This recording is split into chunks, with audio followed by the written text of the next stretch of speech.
So on August 10th, 1991, officers of the Reading Police Department responded to a field on the north side of East Cypress Avenue, west of Alfredo Way, on the report of a dead body.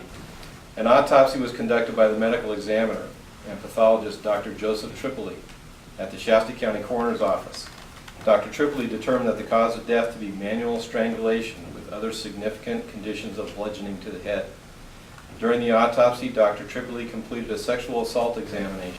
Those swabs were booked into evidence of the Reading Police Department, which were later provided to the Department of Justice for laboratory for testing.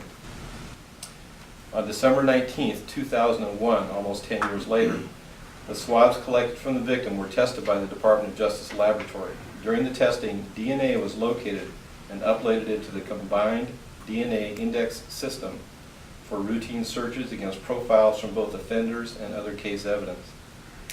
On March 22nd of 2010, a DNA match was identified between this evidence from the victim and a suspect by the name of Brian Eric Norton, and today is actually the 19-year anniversary of her death. Now, I look at it a lot like almost like a relay race. There's a baton that gets passed, and the investigators that were there in 1991 and came upon the scene initially, they did their job, and they passed on the baton to the coroner's office. They did their job.